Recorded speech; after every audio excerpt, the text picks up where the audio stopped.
Hey babe, and anybody else watching, and welcome back to A Life Together. Today, Nehemiah 11 and 12. Now, we've been looking at the confession of sin from the people and then the agreement to follow the Lord from the people as well.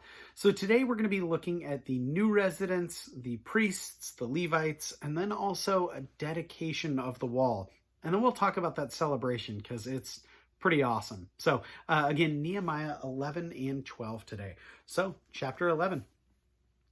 Now, the leaders of the people settled in Jerusalem, and the rest of the people cast lots to bring out one of every 10 to live in Jerusalem, the holy city, while the remaining 9 were to stay in their own towns.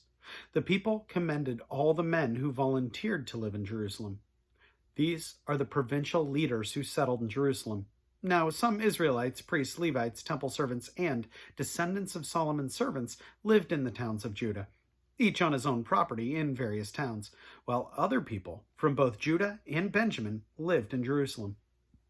From the descendants of Judah, Athaiah, son of Uzziah, the son of Zechariah, the son of Amariah, the son of Shephatiah, the son of Mahalalel, the descendant of Perez, and Maaseiah, son of Baruch, the son of Kol-Hozeh, the son of Haziah, the son of Adiah, the son of Jorib, the son of Zechariah, a descendant of Selah.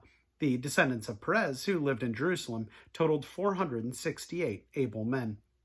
From the descendants of Benjamin, Salau, the son of Meshullam, the son of Joed, the son of Pedaiah, the son of Koliah, the son of Maaseiah, the son of Ethiel, the son of Jeshiah, and his followers, Gabai and Salai, 928 men.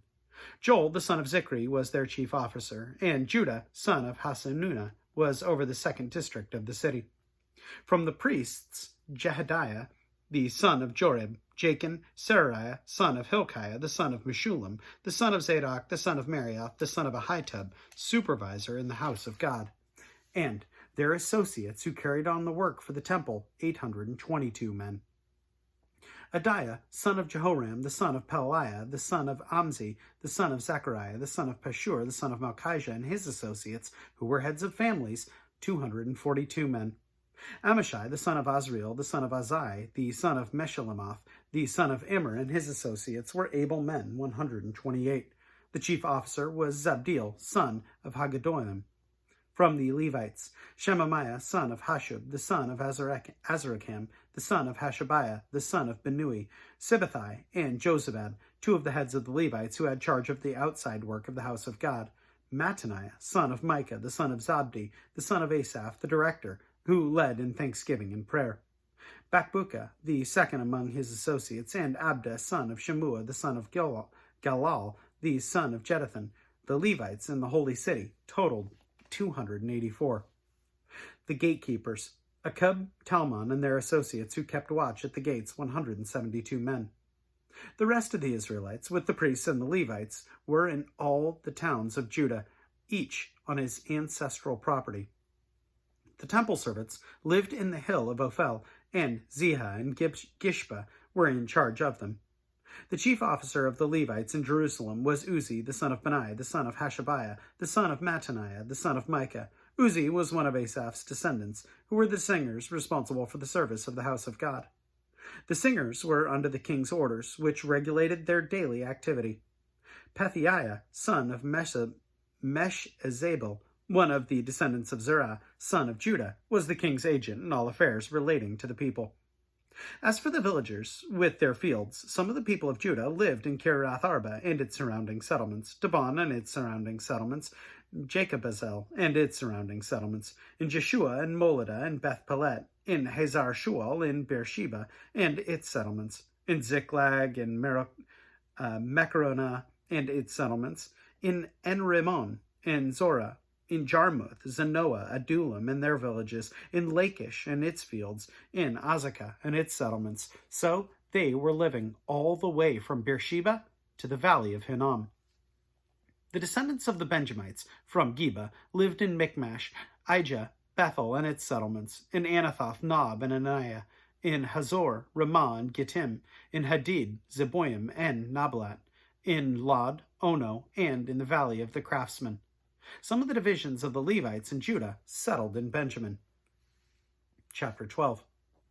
These were the priests of the Levites who returned with Zerubbabel son of Shealtiel and with Jeshua, Seraiah, Jeremiah, Ezra, Amariah, Maluk, Hattush, Shechaniah, Rehum, Meremoth, Edo, Ginnathan, Abijah, Minjamin, Moadiah, Bilgah, Shemaiah, Jorib, Jediah, Salau, Amok, Hilkiah, and Jedediah. These were the leaders of the priests and their associates in the days of Jeshua. The Levites were Jeshua, Benui, Kadmiel, Sherebiah, Judah, and also Mattaniah, who, together with his associates, was in charge of the songs of thanksgiving. Bakbukiah and Uni and their associates stood opposite them in their services. Jeshua was the father of Jehoiakim, Jehoiakim the father of Eliashib, Eliashib the father of Joiada, Joiada the father of Jonathan, and Jonathan the father of Jeduah. In the days of Jehoiakim, these were the heads of the priestly families.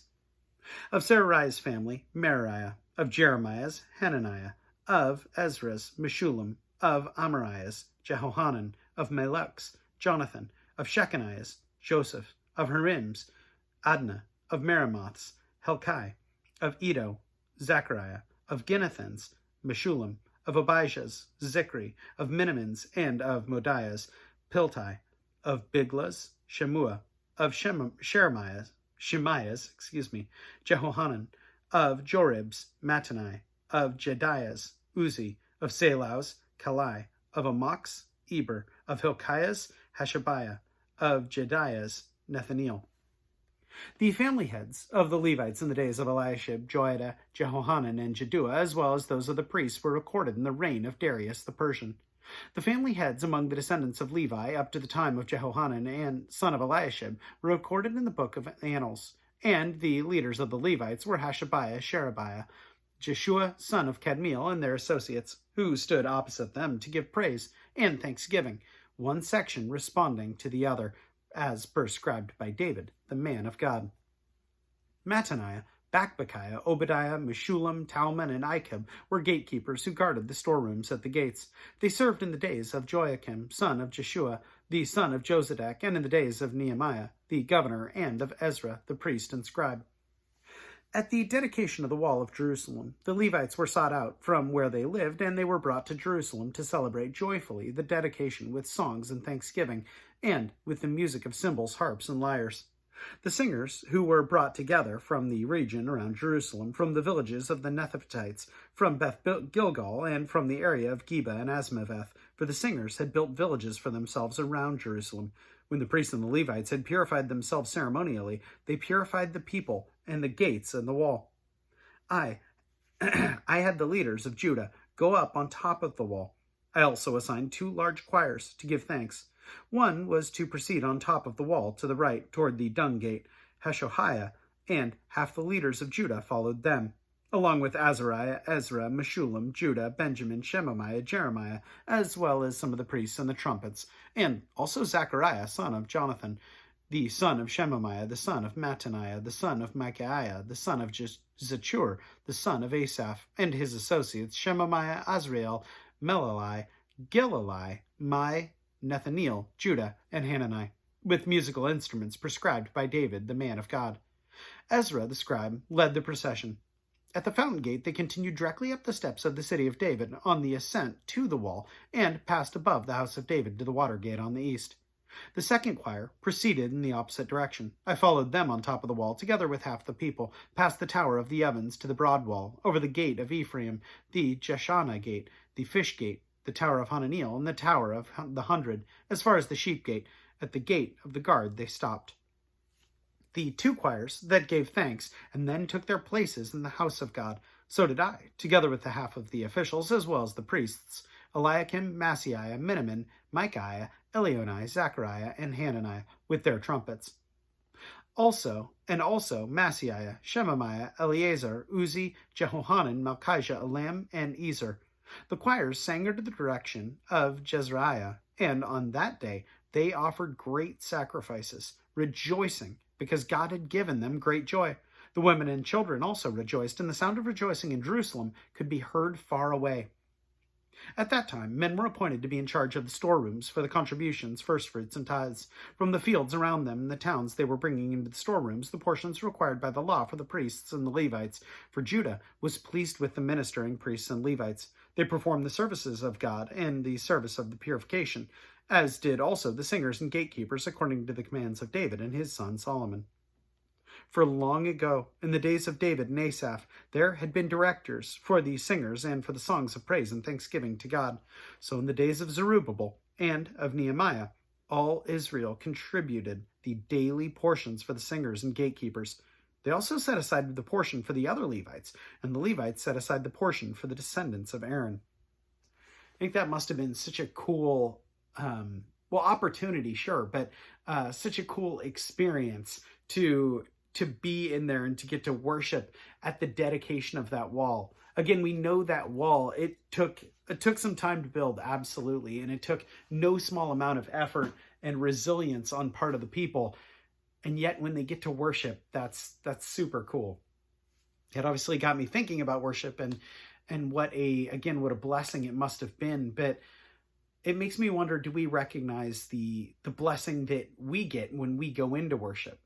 Do we realize not only who we're worshiping, and I mean that's the most important part, but that how big God is when we worship.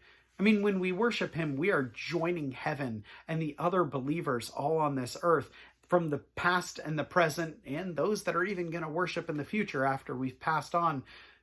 We are part of one family worshiping a timeless, perfect, and perfectly powerful and all-knowing God.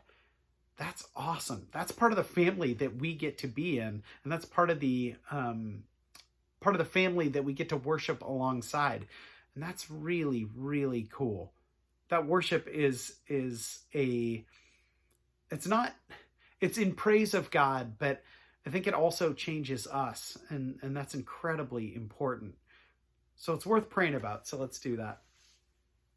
God, as we worship you, help us to recognize that we are coming in line with you, and that we are recognizing who you are and all that you have done for us. Help us to recognize that we are yours, which is a massive family, Lord. Help us to see that we are agreeing with those who were believers before us. We are agreeing with those in heaven that you are holy and worthy of praise. We are even agreeing with people that come after us, Lord, that we may not even see or know directly. God, we thank you that we get to worship in that way. Help us not to take it for granted. We thank you for all these things and for your Son, Jesus Christ. And it's in his name we pray. Amen. Well, that is about all I have for you today. As always, know that I appreciate you. Wife, appreciate you tons, and I will plan on seeing you tomorrow. Have a good one.